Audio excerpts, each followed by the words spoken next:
Kaugnay ng pagdiriwang sa ika-50 anibersaryo ng Treaty of Amity and Cooperation, pinangunahan ni Pangulong Bongbong Marcos ang gala dinner sa Malacanang. Yan ang ulat ni Gab Villegas.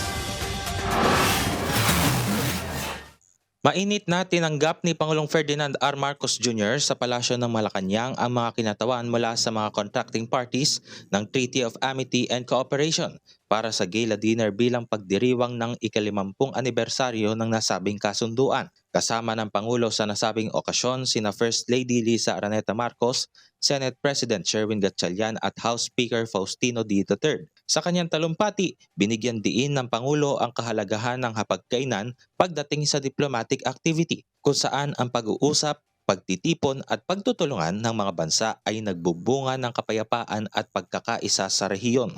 Diplomacy too has always found its place around tables.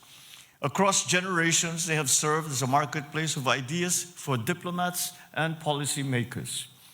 They have borne witness to exchanges of national statements, observed how consensus is reached, and have been among the first to witness landmark documents being signed.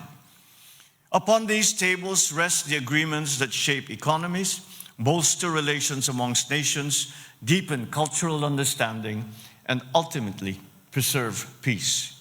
Emosyonal ring inalala ng Pangulo ang kanyang ama na si dating Pangulong Ferdinand E. Marcos Sr. na isa sa mga lumagda sa makasaysayang kasunduan noong 1976 sa Bali, Indonesia.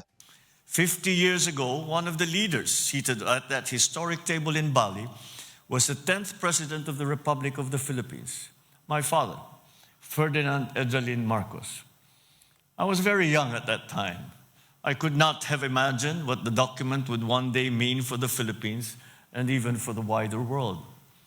I could not yet understand that he and his fellow leaders were shaping a vision in which mutual respect, territorial integrity, non-interference, the renunciation of the use of force, and effective cooperation would one day prevail.